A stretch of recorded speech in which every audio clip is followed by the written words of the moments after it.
How we doing, everybody? Hope you're taking care of you. Hope you are living your cognitive rampage.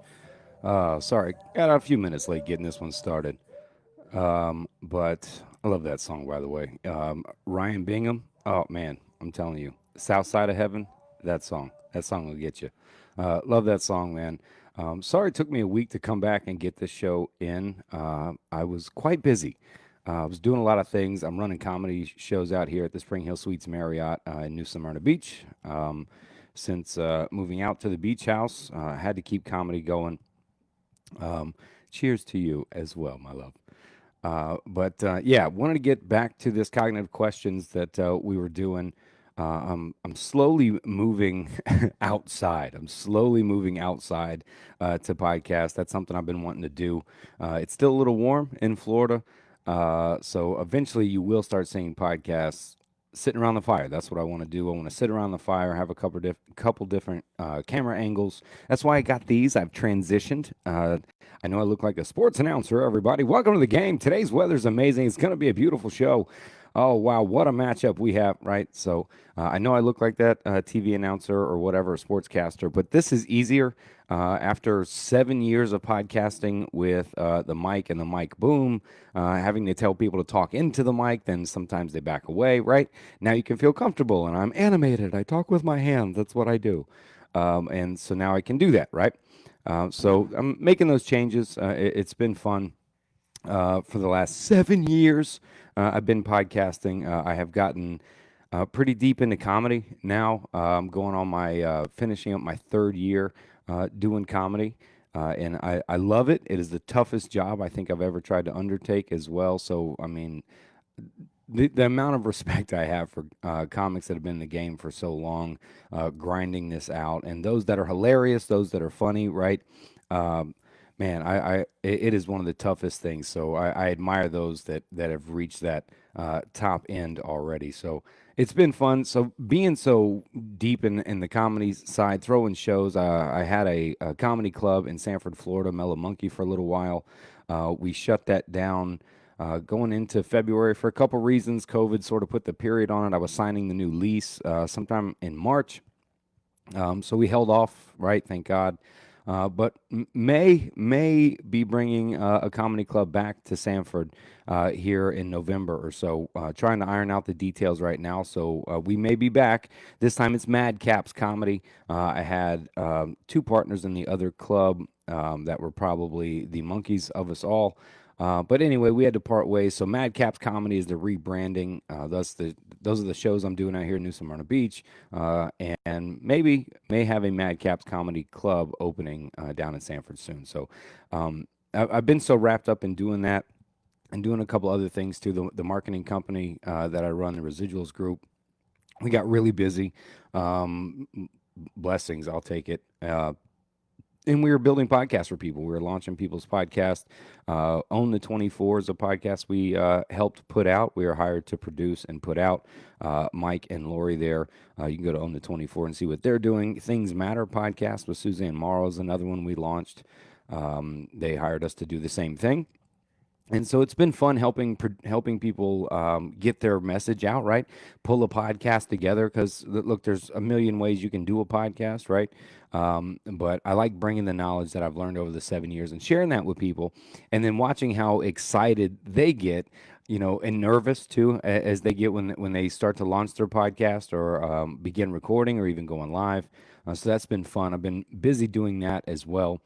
And probably something else I'm forgetting too. My shoulders finally healed. I had a torn labrum, so I'm back to finally working out. Set up a whole gym in the beach house out here. I mean, it's cool. I'd show it to you. It's right over there. But matted out the floors, right? Hung a heavy bag, cleared it out. So I'm down 18 pounds now. I'm down 18 pounds from what I was. I was getting a little heavy there with COVID, and plus the shoulder injury, not being able to do much hurt. But in less than 3 weeks, about 3 weeks, 18 down. So if you're out there trying to cut too and get that COVID-15 off or whatever it is, keep pushing, keep getting up. It's consistency that does it. The food is huge, right? I mean, you can work out all you want to, but if you're eating terribly, right, try to balance that out for yourself, man. But keep going, keep pushing forward. You'll make it. it feels good. It feels good to be back healthy again. But I'm telling you, I do not take the injury well when I'm injured. I'd only been, I guess, seriously injured years and years ago when I played college football when I tore my hamstring. That was a pretty rough rehab to come back from that and then do it again, not too long after. So the shoulder thing's been a decade and a half, maybe longer, right? Since I had almost 2 decades. My God, I'm old. Since I've had a serious injury like that, so it's been cool to come back from that.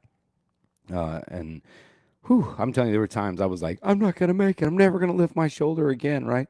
Those rehabs can be not fun, but when you start to feel your strength back, man, I remember when I was trying to do a push up and I couldn't, and I had to do the knees down push up, right? Didn't say ladies push up, knees down push up like that. I could barely do one, right, without the pain, and I'm up to doing a solid 10, 20 if I really want to. So yeah, it's fun. We're coming back, but anyway, I'm rambling. I want to get back to what this is about. Cognitive questions number 4, and I use your comments. So this is the fourth question I've asked. You can go to Cognitive Rampage YouTube page. There's the Cognitive Questions playlist. You can watch there if you just want to watch through those. A bunch of other cool playlists too. I did a series on this podcast to scroll off a bit called From the Book series, where I read a couple chapters, talked about those chapters, read a few verbatim. You can find that playlist on the YouTube page as well if you want to hear just from the book series, right? A lot of cool playlists on the YouTube page. But cognitive questions I've been doing with Instagram and my personal Facebook page. So I'd post a question on Instagram or my personal Facebook page and use your answers and your comments to do these shows, right? So this question, number 4, is what's the hardest lesson you've had to learn? And that's a wide open question. I'm going to start with the Facebook posts here. And Cameo21, my boy, hope you're still doing comedy out there too, brother. Let's see. Learning how to. Oh, it's hard to even see the full comments here. Boom, boom. Learning how to open up the full comments. Learning how to forgive, truly forgive, and be at peace. I like that one, Alvin. Moving on to overstand underscore it underscore all. You're not going to get back the same kind of love you give. I don't know if that's an all the time, right? I guess as I'm listening to it, as I read these, I'm sort of looking for concrete beliefs, right? I'm not going to go into concrete beliefs, right? But I write about them in my book, and in my book, how our beliefs kind of shape how we think, what we think, determine the truth of our world, right? How we operate, and technically control our feelings, right? Because you have a belief that creates a thought, your thought shapes a feeling. So I guess what I'm looking for when I'm reading, right, is what kind of concrete beliefs, right? And beliefs come from our experiences, right? The experiences we had with this, that, and the other, then we concrete beliefs about that experience, be that food, a roller coaster, the color purple, right? Whatever, not the movie, the color. However you feel about those things, right? So those beliefs determine that. And I guess that's what I'm sort of looking for, right? So I'm looking for those concrete beliefs or what experiences you may have had that make us, well, I guess define the lesson, right, that we had to learn. So is that, I don't know if you're not going, you didn't say always, which is cool, but you're not going to give back the same kind of love you give. I get that can go so many ways though, right? That if you're in a relationship, you're in love with somebody, you're giving that love out like crazy, just not receiving it back, wondering why. But maybe sometimes, people's love languages are different, right? Maybe they could be doing something or were doing something that was in their language of how they showed affection, right? Not just ours. But I kind of get where you're coming from, though, right? That you felt like you were in a relationship, sort of, and maybe just the one that was hardcore into it, right? That when it came down to it, and that is a tough lesson to learn when we are in love and someone does not love us back, right? That is definitely hard. CL Weiss commenting on Instagram here. Unspoken expectations of others was the cause of most of my disappointment in them. Without question, I thought I knew how a family member of dear friend should, in quotes, respond without considering their current position or circumstance. Slighted by my own hand, overlooked lesson, maybe not the hardest, right? But it's still a lesson that you remember, right? That we take from it. I appreciate you. Oh, you go on here. You one more comment from C.L. Weiss. That all-seeing judgmental eye, the all-seeing judgmental eye recognizes quickly what it already has inside, learning to turn an eye 180 and accept what I see, drop the shock and denial to allow my self analysis to happen. Yes, I believe was the hardest thing I've done. That is it. It is a heck of a tool when we can learn to do that, but a hard one to start to do. Right? It's easier to blame others, the world, their responses, etc., than turn that on us, turn that eye right back around on us, and start judging what we're doing. I appreciate you sharing that. CMKR27. My hardest lesson I've had to learn was my self worth. It took me 7 years to find my self worth and get the courage to leave my abusive ex husband. I was the most confident woman, and he tricked me by slowly grooming me into someone I didn't recognize. Man, I found my courage after I saw him hurt my son. Oh, shit. Uh, after that, um, after that, I had the courage, all the courage in the world. And when the moment was over, I felt like I was a worse mother in the world because I didn't know he was hurting my son. If there's things you know and things you don't know and things you can control, um, I know that's a tough thing to deal with as a mom. I've talked to people that wear that guilt, that hold the guilt for not knowing something, but you don't control that other person's behavior toward you. In that, the fact that you're recognizing, though, that you saw that and found the courage to get out to. I know that it's one of the toughest things for people to do because men are in those relationships too. But I don't know. I think women have it harder, in my opinion. I don't want to patronize or patronize to the women, but I do because it's not very often the female could just beat up with their bare hands and kill the guy, right? The guy tends to be a little bit more overpowering. That's a little scarier. And I grew up in a home like that, right? So I watched those things. I had those things done to myself too. And I watched my mom through that relationship and her leaving and some guilt she holds on to, right? So some of that guilt, you got to let that go because the things you don't know um, aren't isn't you, it's not your fault. You're not making those decisions, right? In my favor, he did keep my son and I apart a lot because he didn't want my son to see what he had done to my face. Oh man, pain, broken ribs, nose fracture, clavicle. Man, I'm learning my self worth, and it will take time to heal the wounds of my past. It can take the time, right? It I guess it's probably not the time to come at you and say, look, it can take the time, but look, if you've already started, you've already left, you're already healing up, right?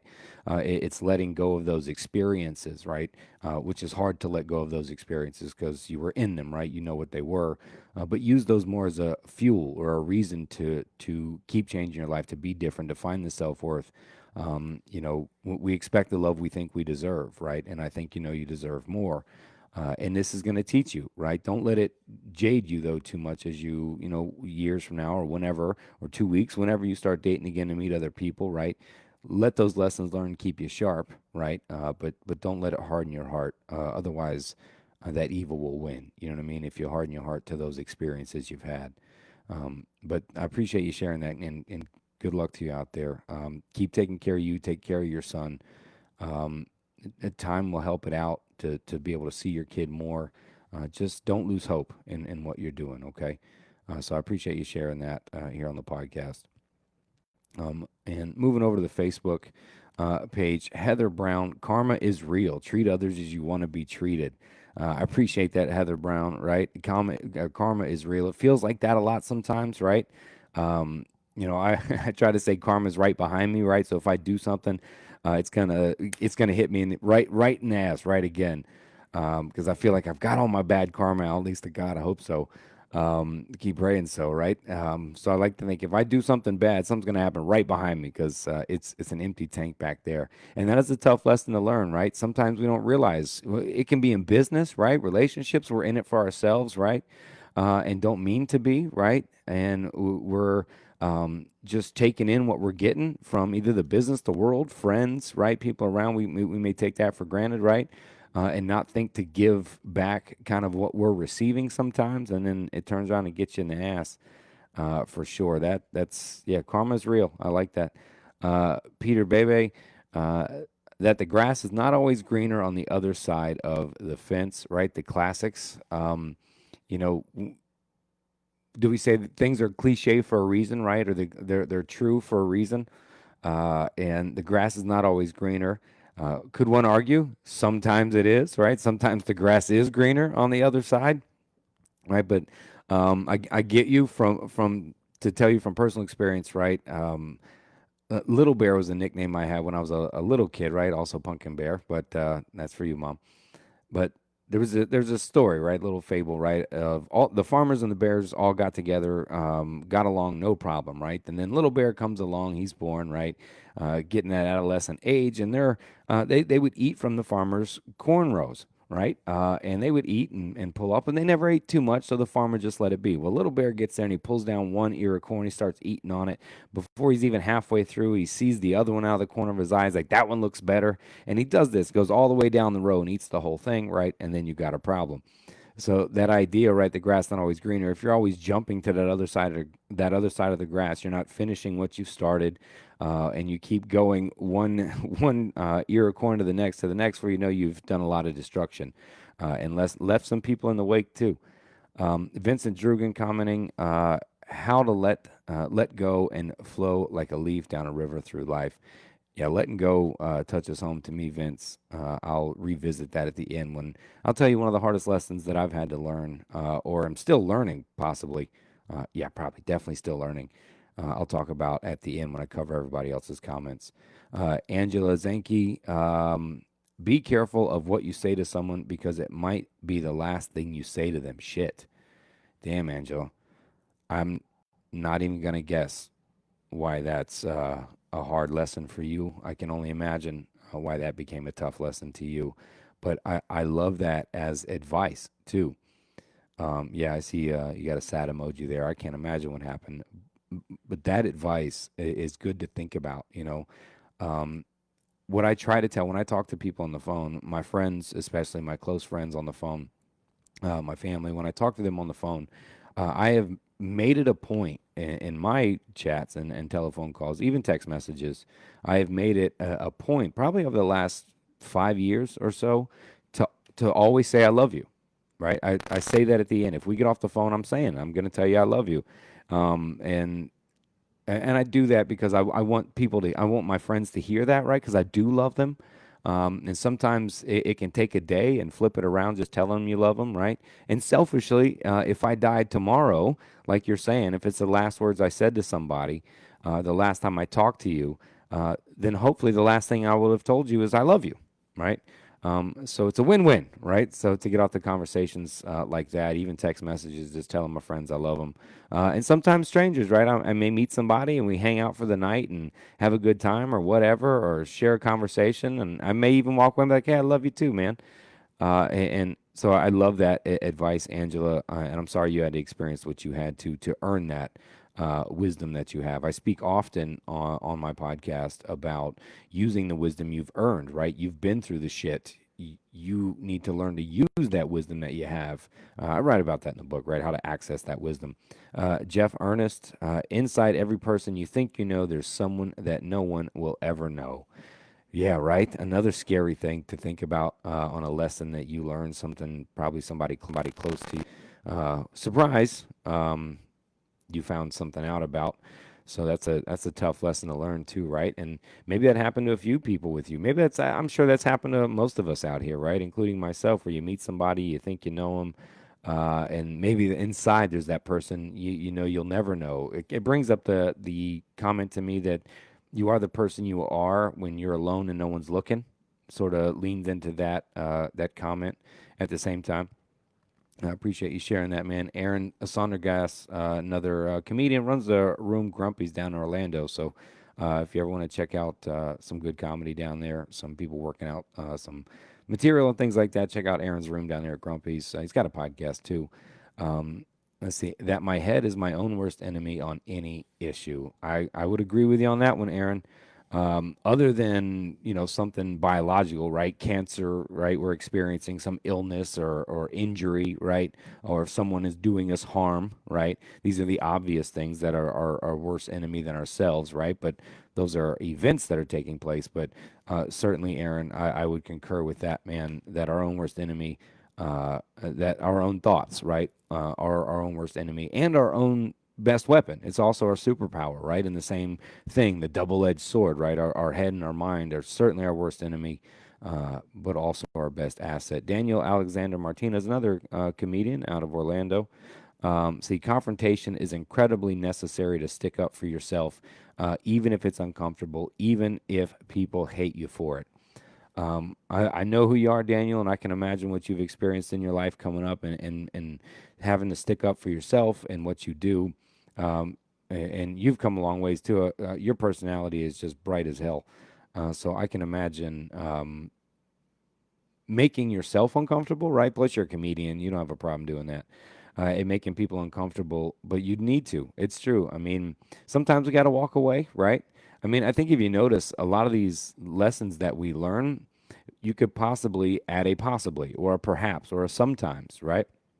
Or give or take, or almost like warnings, right? This possibly could happen. This sometimes happens. Some people are this way, right? Be careful about the tough things that we go through in our lives, allowing to concrete into some sort of negative belief about people or relationships, right? Or even ourselves, especially ourselves, man. Gary Domain, my boy, man. Good to see you, Domian. Domian. I'll get it right one day, Gary. I haven't seen you in a while, though, brother. Hope you're cool. That you can't be. Oh man, you can't be trusted. Oh, sorry, man. Scratch all of that. I can't see. That you can't be the truest expression of yourself if you are overly concerned what others think. People pleasing will only stagnate your personal growth. That is a 10-4. Yeah, fuck what people think. And we can live by that mantra. I like to keep that mantra close because I'm affected about what people think, right? Even more so when you're trying to do comedy, right? And people don't laugh, right? You're like, oh man, you're being judged by what people think at that very moment. And it's difficult, I think, because we're hit from by social constructs on so many sides in our lives, right? Who we're raised by, the friends, the job that we're at, right? All of these are cultures upon subcultures that are all pushing or influencing us to behave, act, dress, talk a certain way, right? And when we take on all those subcultures and those constructs from those subcultures and start to overlay them on our lives, we quickly lose sight of who we are, or at least who we are at the moment, or who we want to express ourselves to be, or who we miss being, or someone we're trying to be, right? I don't want to get into the argument about being our authentic self, right? Because I think we change constantly. Are we ever really authentically ourselves, right?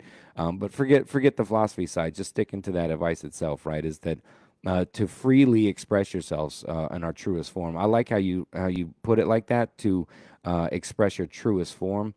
If we're overly concerned, see, you took an account for that with your wording, overly concerned with what others think, right? Because we can't get out of it. Very intelligent post, Gary.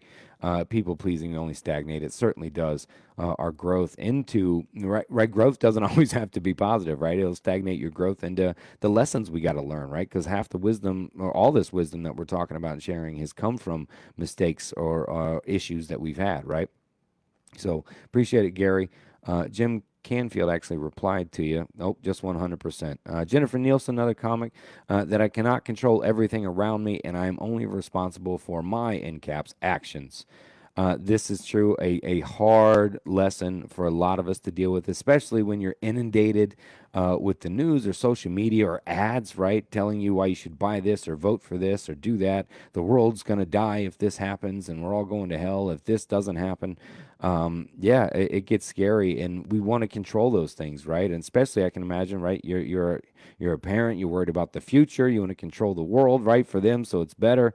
And when we can let go, I think that applies to people that deal with anxiety as well. Is that you can't control it, is accepting what's happening and letting go of trying to force that from not happening.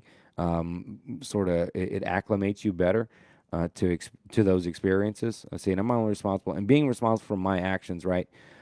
We can be responsible for other people's actions sometimes, for sure. In a court of law, but in a mental health state, right? We control our own, and that's really where that stops, right?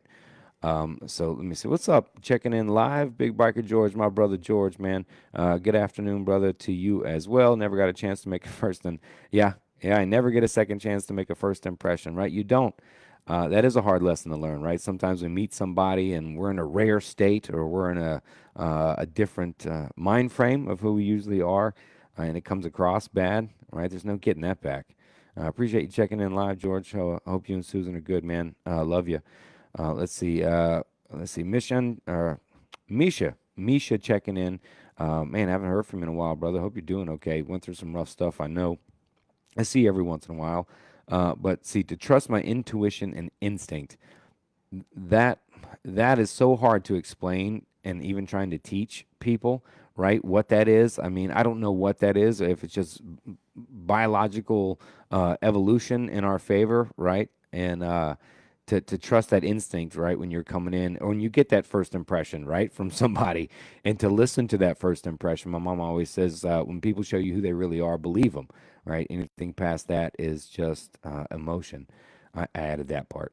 Lisa Kraft, life is fleeting. You can talk.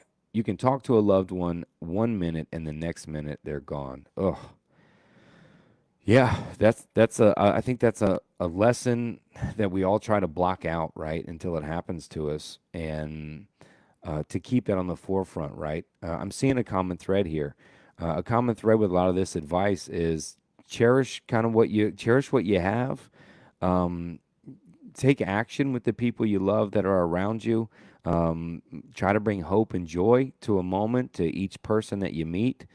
And the grass isn't always greener, right? Trying to summarize the advice here. This is so amazing to me, because we're pulling together advice from all of you amazing, wonderful, smart, hard people that have been through some shit, right? And have got wisdom from those things. And we pull it together, and I try to summarize it, right, with this one shot of advice that you have. And it's powerful to me, man, that we can pull everybody's experiences, these people participating, everybody's experiences. We can pull wisdom from that, to learn a lesson from that, and then summarize that, and so many people experiences. So Lisa, as sad as I can imagine what you went through, is that that echo that leaves, right, helps us to remember, right, to love the people, to reach out to those people. Remember the last thing you say to them, right? It could be the last thing you say to them, was the other comment. So I appreciate you sharing that, Lisa, as a tough lesson.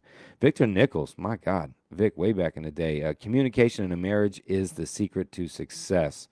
I hope you've learned that lesson before it was too late. Sometimes it takes the loss of a marriage, or a boyfriend or a girlfriend or a partner, right, to learn that lesson. A lot of times we don't learn that lesson until we lose somebody, right? We lose somebody and we go, man, I gotta talk more, right? Or I gotta communicate better. I gotta be nicer, right? I gotta watch the last thing I say to somebody, right? We start making those changes through that loss. So hopefully, Victor, you made it before it was too late, man. Um, and this is, I would say, it's a part of the secret to success, right? To a relationship. Maybe not all of it, right? Because you need a few things, but then a few things you don't need, right? It's subjective to the person, right? Jason Fusco, man, old school friend, checking in. Hope you're doing all right, man. Um, that I can never protect my children from the pain and suffering that comes with living. Shit. That is a tough lesson to swallow, right? Um, I know a few things about you. That I know you're experiencing, brother, and I know where that's connected to, and I can't imagine what that feels like. Um, and there's a release that comes from that, though. I think if you can, you can't protect them from everything. If we do that, you know what kind of child we create, right? If we're hovering over the child all the time, we don't let them get hurt, right? If you're always protecting them, right? We know what kind of damage that can do over time. It's just sad that at a young age they have to experience something like that, that I know that they're going through at all, right? And as a parent, to have to stand back and say, I can't do anything, the helplessness, sure, that is a hard lesson to learn, for sure. Thank you, everybody, for sharing the lessons you've been through, because it makes those experiences even more valuable when you share them. Right, so it's not a lesson just for you; it's a lesson for people that listen to this. Right, people listen to this podcast all over the world. They listen to this, so think about that domino effect, right? That paying it forward idea of you experience something, you found a lesson in it which brought value. you then share that experience and that lesson learned, and then that it spreads the value, right? It certainly spreads the value. So I appreciate everybody sharing that.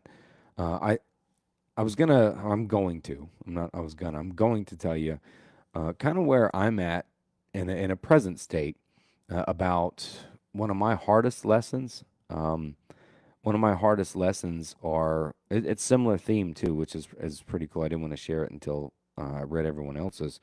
Um, that letting go is okay, and self forgiveness is very important. That is a tough lesson that I'm trying to learn, and letting go of things. It's difficult for me to let go of mistakes I've made, um, people I've hurt in the past, right? It's difficult for me to let go and let go of what could have been, right? If I just would have's, right? Um, Perhaps I'd be in this place if I just would have done this, right? And so that letting go of those mistakes and forgiving myself for them and trying to find the lesson in them as opposed to just the loss in them is something that I struggle with even today. And this podcast is one of those things I currently struggle with, right? And those of you that have listened to this podcast for 7 years, I don't know how you've done it, but I appreciate you doing it. And listening for 7 years and doing this for 7 years, you know that I've had ups and downs with this podcast to keep doing the podcast, talking about it, changing direction, then back on direction, right? Kind of back and forth. But the energy that I put into this podcast, I'd say the first 5 years, um, man, I went hard. I went hard in the paint. I spent hours trying to book as many people as I could. I just went hard in the paint, and I had this massive curiosity to hear from so many other people and what they were creating, what they were doing to help heal people, etc. And I was fighting a cause, right? I mean, this started by pushing a cause, right? This whole deal started because addiction treatment, the issues in addiction, those dealing with addiction, the what I thought to be improper treatment of addiction, and even still today, right?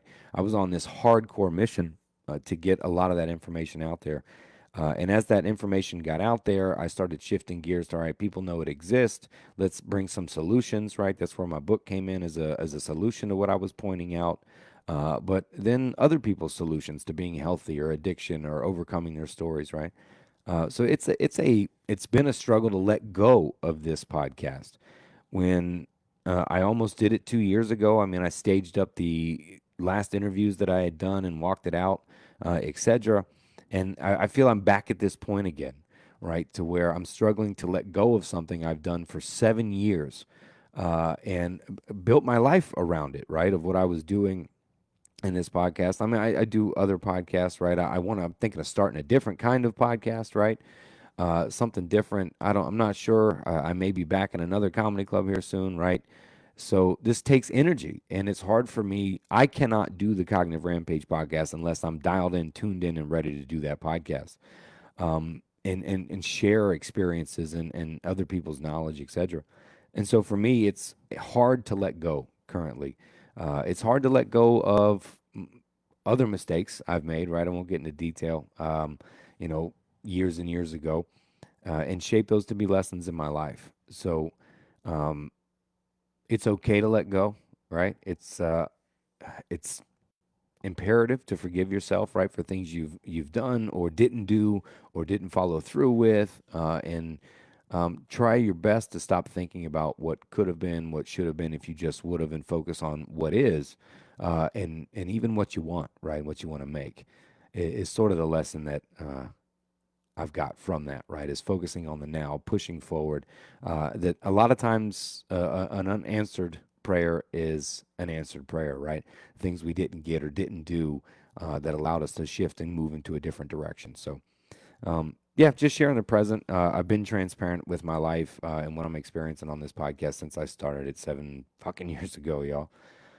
So appreciate everybody listening and paying attention and tuning in and all the comments and sharing your wisdom and experiences and lessons learned. So, um, cool. Love all y'all. I hope you're taking care of you. I hope you're living your cognitive rampage. Love you.